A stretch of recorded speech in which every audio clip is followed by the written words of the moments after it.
Lecture series में आज हम डिस्कस करेंगे कैप्यूट सक्सीडेनियम। कैप्यूट सक्सीडेनियम जो है ये इसमें क्या होता है कि स्वेलिंग फॉर्मेशन हो जाता है।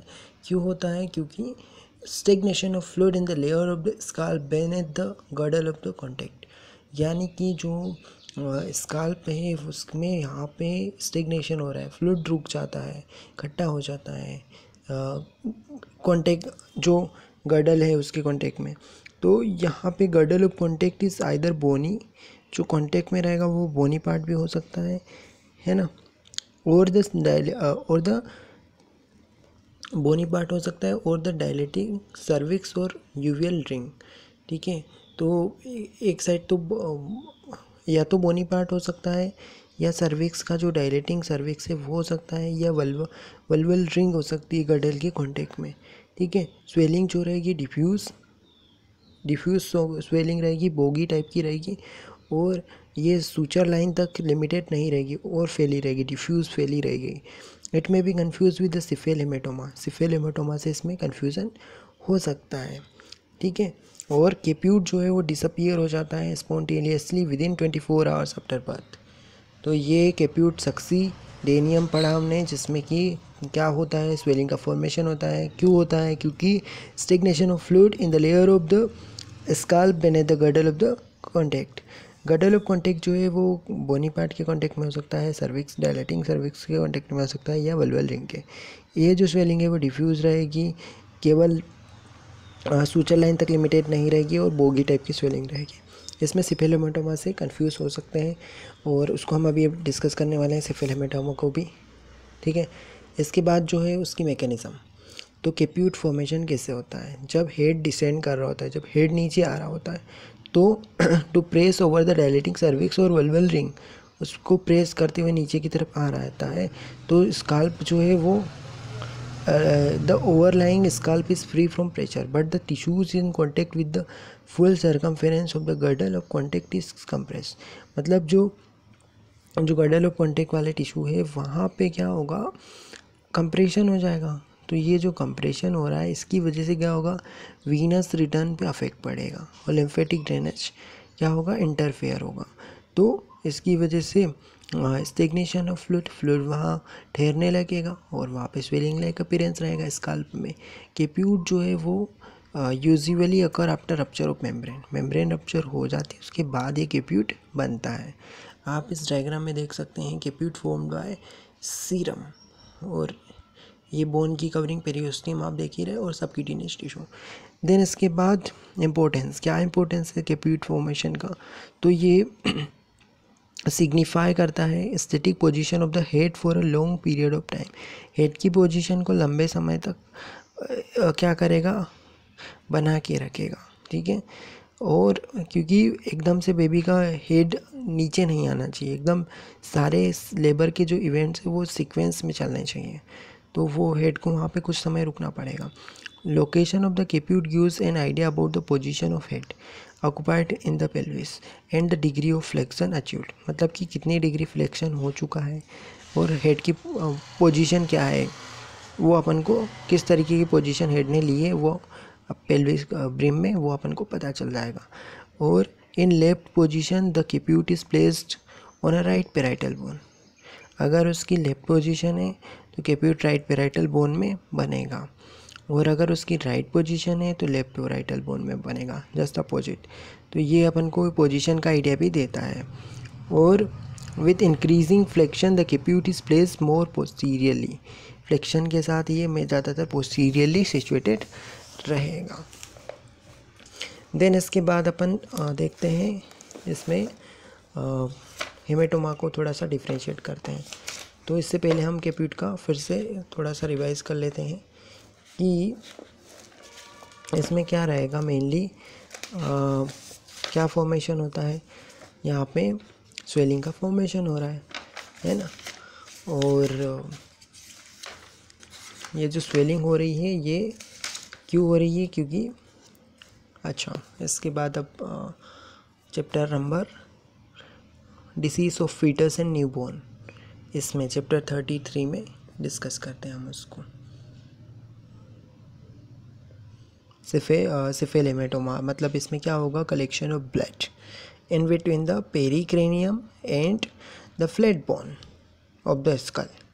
पेरिक्रेनियम और जो फ्लैट बोन है स्कल की, उसमें क्या हो रहा है कि कलेक्शन हो रहा है ब्लड का। सिफिल हेमाटोमा में ब्लड कलेक्टर होता है, और कहाँ पे होता है, pericranium and the flat bone.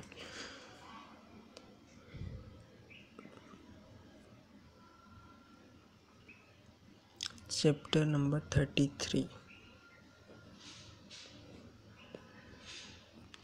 Chapter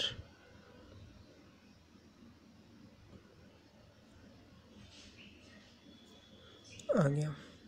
तो यहाँ पे सिफिल हेमेटोमा जो है इसको हम डिस्कस कर रहे हैं। तो सिफिल हेमेटोमा में क्या होता है कि कलेक्शन ऑफ ब्लड, और कहाँ पे कलेक्ट हो रहा है, between the pericranium and the flat bone. ठीक है, पेरिक्रेनियम और फ्लैट बोन के बीच में कलेक्शन हो जाता है।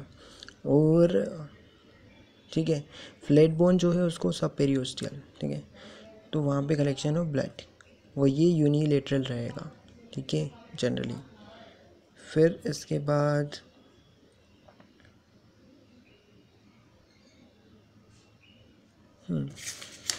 तो ये एक बार टॉपिक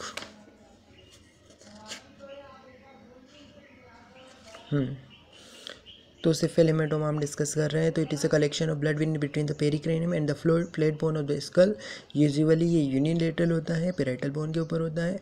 और ये क्यों बनता है, क्योंकि इमिसरी वेन जो है वो स्मॉल इमिसरी वेन के रप्चर होने की वजह से बनता है। स्कल में स्मॉल इमिसरी वेन का रप्चर हो जाता है, इसकी वजह से हेमेटोमा फॉर्मेशन होता है, और इसमें स्कल का फ्रैक्चर के साथ एसोसिएशन हो सकता है। इसका कारण क्या है, फोर्सेप डिलीवरी हो सकती है, और कभी कभी नॉर्मल लेबर में भी सिफिल हेमेटोमा बन जाता है।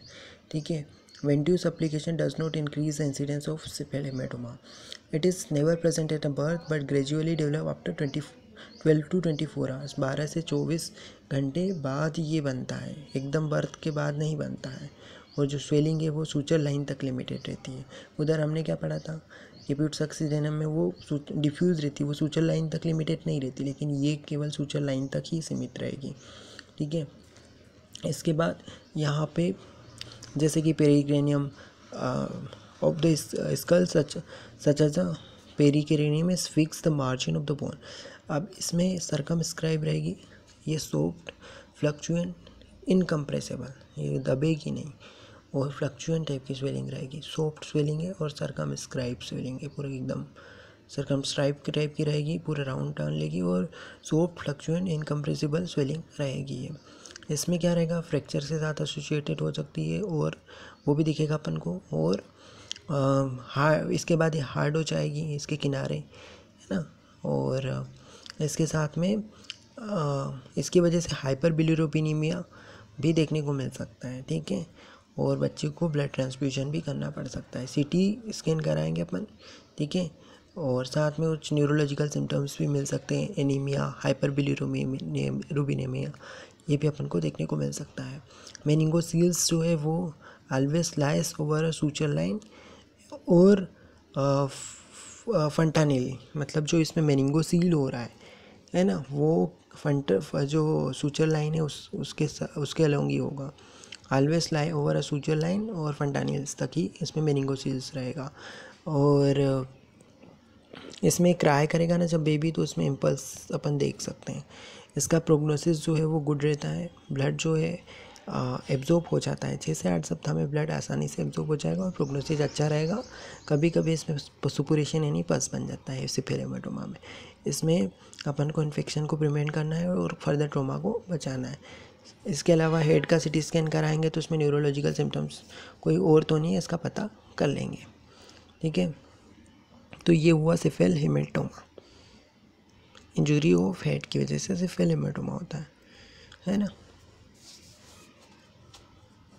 तो cephal haematoma is a collection of blood in between the pericranium and the flat bone of the skull, usually unilateral and over a parietal bone. It is due to the rupture of small emissary vein from the skull and may be associated with the fracture of the skull. These may be caused by forceps delivery but may also met with the following normal labor. Venous application does not increase the incidence of cephalic hematoma. It is never present at a birth, but gradually develop after 12 to 24 hours. The swelling is limited by the suture line of the skull, as the pericranium is fixed to the margin of the bone. It is circumscribed, so fluctuant, incompressible swelling.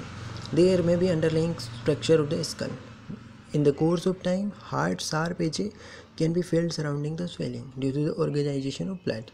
It can cause hyperbilirubinemia with extensive, and the infant may need blood transfusion. CT scan should be done if the neurological symptoms are present. Anemia and hyperbilirubinemia may be treated if needed. The condition may be confused with caput succedaneum और मेनिंगोसिल कैप्यूट सक्सीडेनम में suture line तक limit नहीं रहेगी, swelling diffuse रहेगी। और जो मेनिंगोसील है इसमें क्या रहेगा कि सूचर लाइन तक ही रहेगी और साथ में फंटानिल्स भी रहेंगे और क्राई करेगा बेबी तो इम्पल्स फील होगा।